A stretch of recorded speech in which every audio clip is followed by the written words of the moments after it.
Morning pards, welcome back to my YouTube channel. Doing Dana 80 wheel bearings, hub defenders, and a cover, diff cover, on my 1995 Dodge Ram 2500. It's got like 01 up axles, I've done a bunch of work to it, and it's still a pile of garbage, but yeah, come along. All right, so yeah, I have a Dana 80 back here. I swapped in. It's the 01, so it's got disc brakes. I put the third gen rotors and caliper brackets and pads on it, so it's got an inch bigger brakes. And oh, look at this guy, little spider dude. Yeah, it's got an inch bigger brakes, and it's like one of the best upgrades I've done to this thing. So come along. I got pinion seal to do on this thing too, but the main thing is going to be doing the hub defenders and the wheel bearings. All right, we're back. Covers off, fluid's draining. It's gonna take a while. I don't know, there's some rust on the teeth, but this truck has been sitting since like mid-October, something like that. So maybe that's normal. I don't know. Fluid looked all right. It's not really milky or anything. There wasn't really much water, if any, when I popped the cover, but it's all good. This is a track lock, limited slip. It's I don't know, everybody probably knows track locks are kind of garbage. I do have a power lock, Dana 80 with another ring and pinion I got for super cheap. I will be rebuilding and putting in this rear end, but not at this repair event. So, all right, here's a little overview of what I'm doing. Of course, wheel bearings, needs a wheel seal and stuff, but the main thing is this is a product from DRP. I'll try and link it in the description, but this is called a hub defender. They use these in circle track cars and dirt cars. Basically it gets sandwiched in between the wheel bearings, and if you bump, it doesn't momentarily stop or skid the bearing or damage the bearing when you bump. Also, it nets you a rolling resistance gain, because you can set up a perfect wheel bearing end play clearance. And I did it on the front of my truck. I have a free spin kit, and just free spin kit alone, made wonders. But I had machined, this is a Dana 60 axle. It's out of a 2001 truck, so it's got the better disc brakes again, just like the rear axle. I did the third gen rotor upgrade and whatnot, but I bought the Dynatrack free spin kit and installed it, and that is a Dana 60 front spindle. It's like a little shorty guy. So this kit from DRP is for Dana 60, 70, and 80. What they say, the 80 might be a little different because spindle size and stuff, but at least for a Dodge Dana 80 hybrid single rear wheel like I have, pretty sure it's like the same spindle as a Dana 60 and a 70. So with that being said, the front, I had to machine this down in my lathe to get it to work properly. It should be a bolt-in for the rear. Timken bearings, right? Only Timken That's the only ones I use. There are fakes out there, so be careful. Also, National Seals, an American company. These are made in Mexico. I believe these bearings are made in America. But, you know, at least try to support a American company or North American, you know, stuff. And then this, Stage 8. If anybody has seen and what we'll see in the end or the inside of this hub, Dodge Dana 80s use a nylock single nut. Well, that works, yes. And there's like a little pin that you get, you know, hammer in there. Dumb design. Why would you like solely rely on a nylock nut? There, a bunch of people on the forums are like, oh, you know, they put hundreds of thousands of miles on it, no problem, as long as you do your maintenance, you're good. I mean, maintenance alone is great, right? But I would rather be safe than sorry, so that's why we're doing this setup. That was long-winded. Back here, I will show you a little demo. So this is the inner bearing race, right? So this sits here. This adjustable spacer sits here, and the outer bearing sits there. So with this being threaded and that set screw, you can assemble dry and adjust this inner thread to achieve perfect end play. Perfect end play. And now, as far as I know, I'm a diesel mechanic, but don't take this as professional advice. I'm not liable for anything, but Timken bearings 1 to 5 thousandths is about the basically the norm in tapered roller bearing clearances that you want, whether that be for semi trucks, cars, whatever. Now, people do it by feel, yeah. I like to do it with a dial indicator, so that's what we will be doing. Sidetracked. This nut kit, Stage 8, go along with those stupid nylock nuts. Why wouldn't you upgrade to something like this? There's a bunch of different upgrades. There's like a Chevy and a Ford style single nut. You could go straight back to a double nut setup.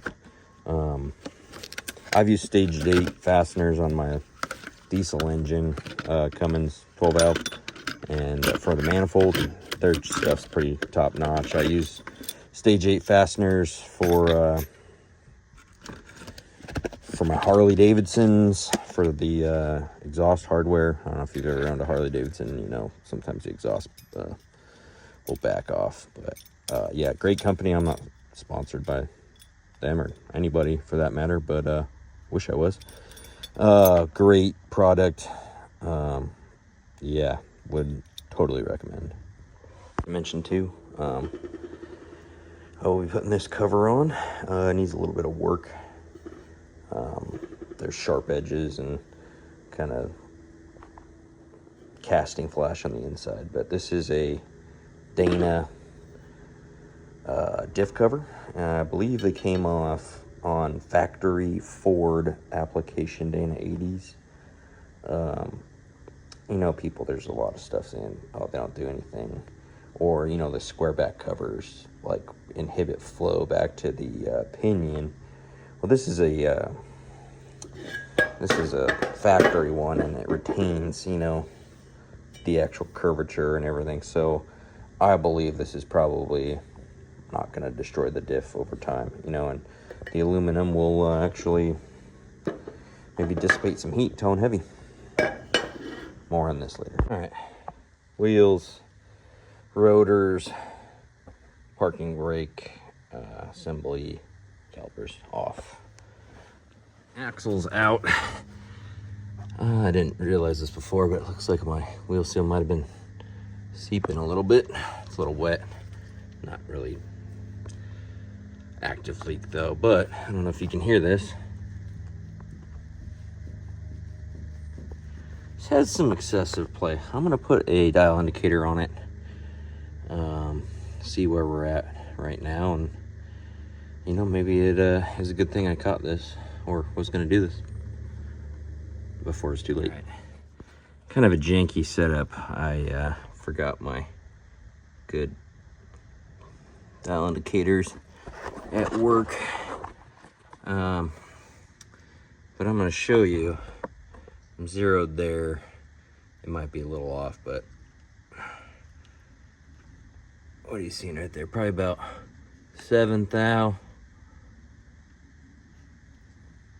This is one hand.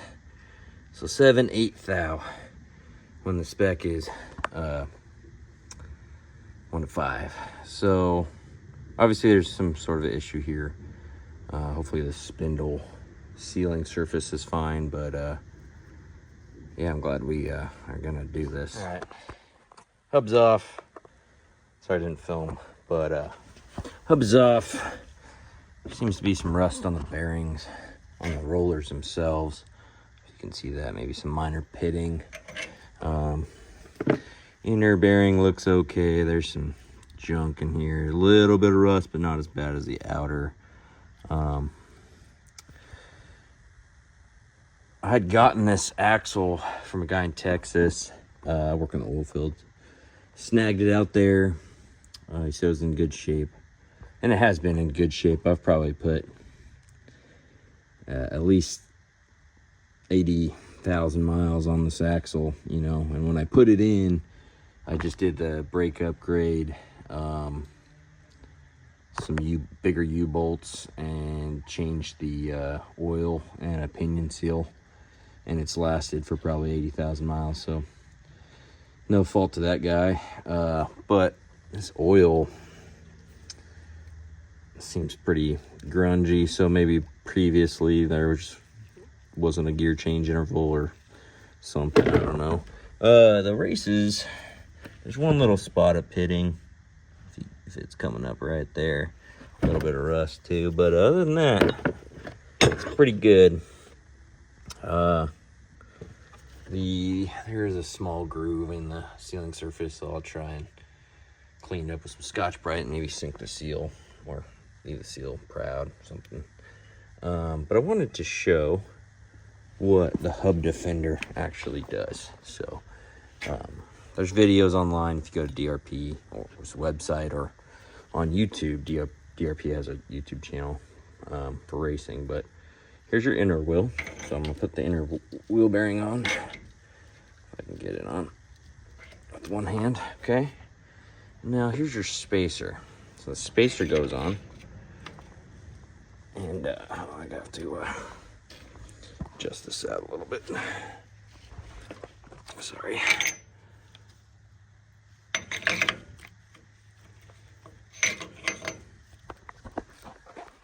One second. We're back. All right, so I have the spacer installed. All right, the wheel bearing's seated. That's on there, and you can see now that it spaces the bearing out, and you can adjust the sleeve with that set screw, set the proper end play. Shoot for 3, right? 1 to 5,000, so split the difference, 3. And then that allows you to torque this nut, this inner bearing race, this sleeve, this outer bearing race, and the spindle all as one unit. Whereas before, right, you're relying on the nylock nut to keep this in a position that could potentially float. You know, it is captured by the spindle, by this bore, this bore right here. It's captured there, and it's captured by the nut. Well, why not make it stronger, right? And this can potentially free up some rolling resistance, right? You set it up dry, you get your 1 to 5,000ths with a single nut, hammer your thing in. You know, who knows what it when it warms up? Can that thing spin? Clearances, whatever. I'm rambling here, but thing I did notice, and I had to modify my front as well, but Dynatrack's not using a true Dana 60 spindle. One thing I've noticing is that this is not sitting back far enough. I noticed this though. This is the inner sleeve, and it's not sitting back quite far enough to where it's actually right now it's inhibiting the bearing from seating all the way. So that is an issue. Thankfully I have a lathe, so I will probably modify the interior of that to remedy the situation and get it to work. All right, got the other side tore apart. Bearings look better on this side. Has a groove here as well, so I'm not sure. I'm pretty sure they don't make a speedy sleeve for there, so Scotch-Brite and moving the seal, hopefully. One weird thing is both bearings seemed like at some point they spun. That might be my play, because this side had a good amount of play too. I didn't measure it out, but I don't know if you can see that. That's catching my finger. That's kind of weird. No part number to be found, or remnants of a part number either. Both the inner and outer bearings have it, so kind of weird.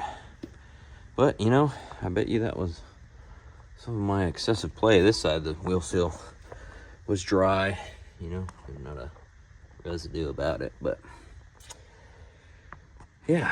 Forgot to mention, I test fit new bearings on the spindle, and they're tight. Doesn't seem like they were spinning on the spindle at all. Like, you know, there's no grooves. It looks good to me, but it is confusing. But new bearings on here, tight, no play. Should be good to go. All right, we're at my brother's house, and a makeshift welding table. What I usually do is I will MIG weld a bead around the race, and it will expand, but it can't expand because the hub is in the way, I guess, and it's the theory behind it. And as it cools, it shrinks, and then they basically pop out. Minimal tapping. I'm used to have to tap them out, but I'm gonna try TIG welding it, and instead of using like a filler metal, I'm just gonna run the torch at a certain amperage and melt the bearing race itself and heat it up and see if that accomplishes the same result. I probably won't be able to film it though. All right, I had TIG welded little bead on around these guys. Kind of hot. It's not really much to look at. They look like garbage, and I was using no filler material. I'm not sure my gas is working either. I'm not sure, but they're out.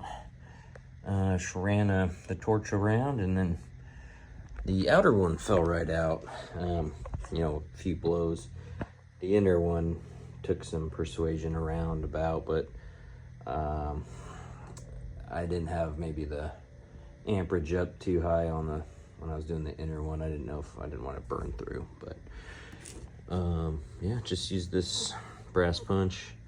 Some of you maybe not have seen this. I use this for big rigs and wheel ends and stuff like that, but this is a actual bearing race punch. Hit that end, and that will grab the lip right there. But all right.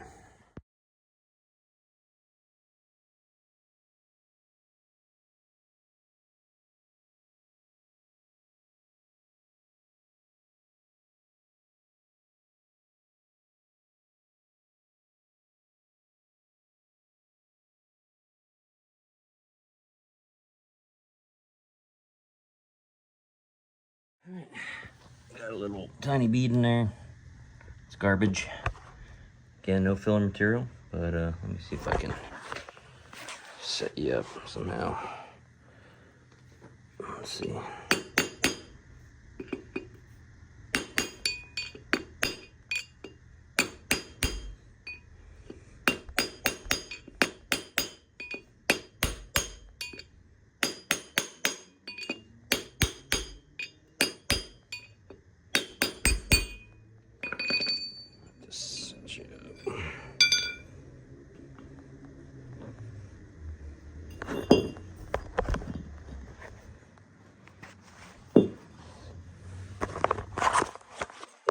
table. I should probably let it cool down a little bit. Let's see what happens.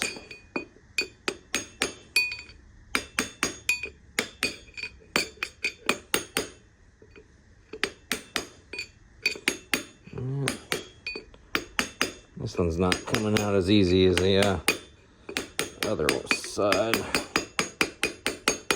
It definitely, I'm not tapping very hard at all. There. If you've ever done that the super manual way, no heat, you can see that that's way easier. So it's the next day. I also forgot to bring my bearing race arbors, I guess, drivers. So I just ground down the outside and smacking on those with the hammer until I get a good nice ting, and before getting the bottom, blowing it out. Clean the hubs up internally. There's like a lot of junk in there, and then I hammered these races in on this hub. Gotta do that one. I wanted to if anybody's doing a Dana 80 hybrid, a 2nd gen, disc brake axle wheel bearings, I don't know if I showed you, but set 407, set 38. That's what's going in mine. That's what I found to be the right ones. So hopefully this helps someone. Okay, bearing is seated against the shoulder. Here's the sleeve. This is collapsed more than it should, and you can see I'm just going to seat it up against here. We do have a gap. If I assemble the hub, I have a lot of play here. Let me take a video with it assembled. This is just finger tight while spinning, and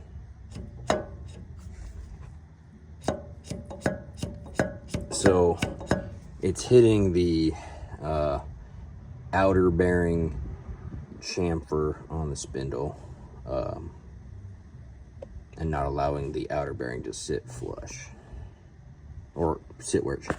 All right, we can see there's a witness mark where the old bearing was sitting. I don't know if I can get this on here, but I'm gonna put this on, and you can see it's not sitting all the way, and it's probably due to this chamfer or something here. So I'm just gonna probably chamfer the inside edge of this thing and go back and forth, see what happens. We're back at it. We're at my house.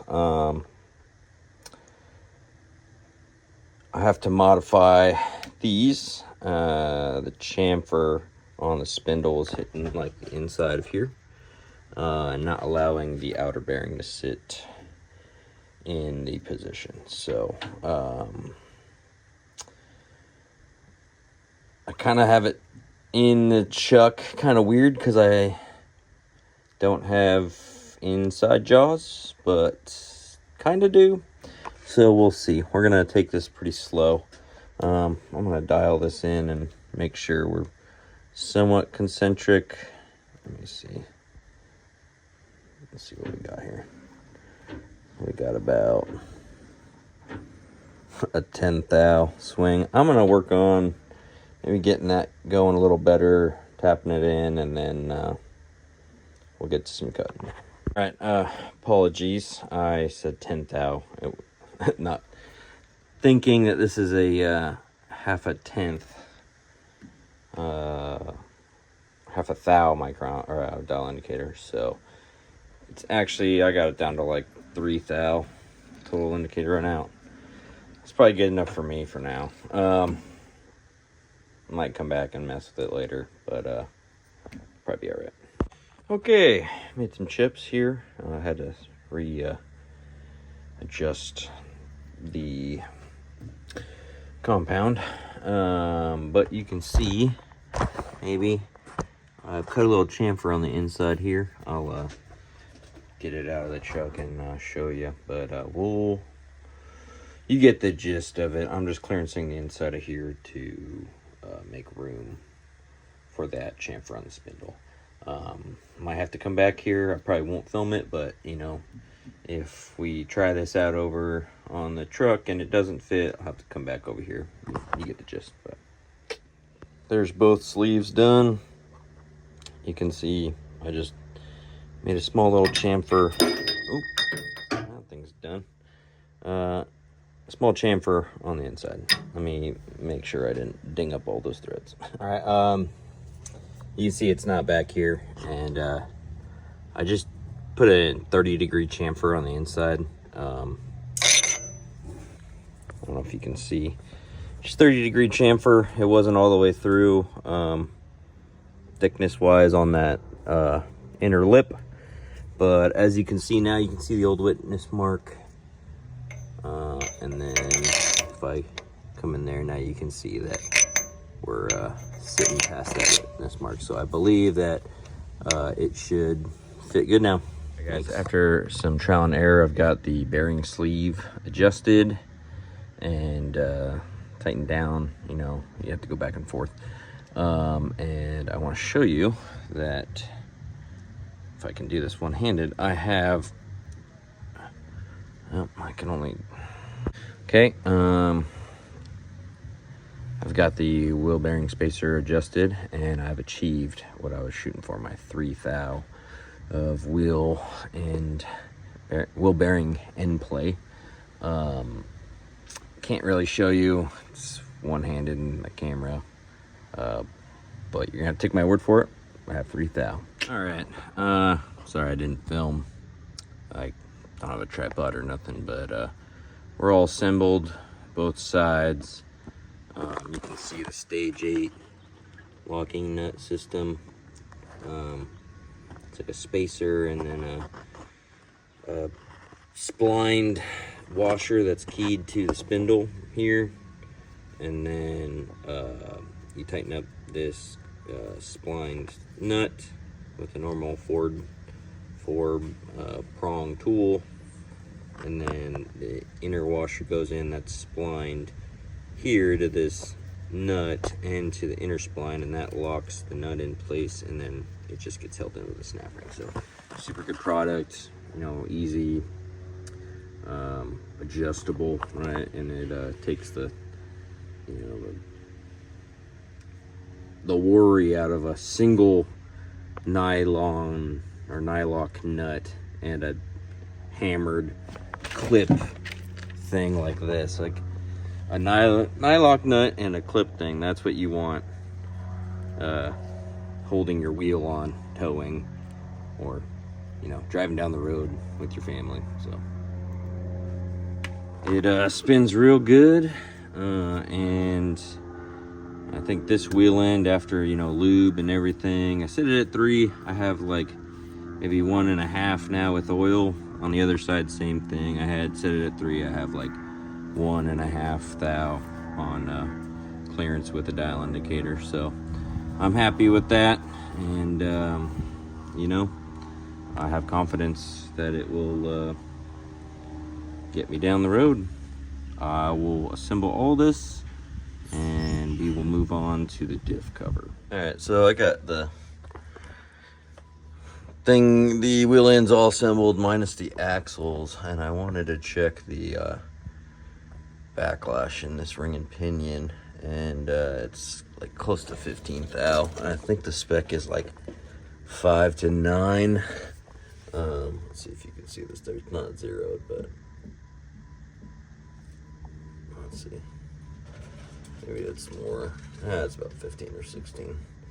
I'll just call it 15. So I'm not gonna do anything about it today, but because the pinion depth looks good and the wear on the ring gear looks good, I'm probably just gonna try and take a shim out of this side, put it on this side to keep the preload, and then I'll shove the carrier in to the pinion and take up some of this backlash and extend some of the life. But like I said, I'm not gonna do it now. Yeah, gotta go to work. So, got the cover here. If anybody's interested, here's the Spicer Dana part number. I got this one from Drivetrain America, I believe. Yeah. I think I paid like 89 bucks, like $97 shipped to the door. But that was in like 2024, I hate to say, like December. So I'm sure prices have gone up. I really like this cover though, because like the factory cover, I mean, this is a factory cover as well, has the same curved back that directs the oil back at the pinion. And like I said, it came factory on, like, I don't know what year Fords, but yeah, Ford cover. You know, it's a pretty decently thick aluminum, and it's finned. It should be a decent, you know, setup.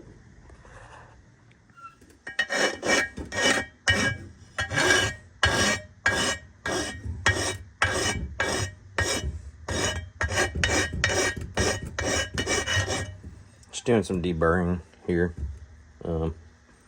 This casting is kind of crappy, but there's a sharp edge here, and you know, it is aluminum, but potential metal floating through the diff I don't think is a good idea. So I deburr all this stuff and knock down these sharp edges for potential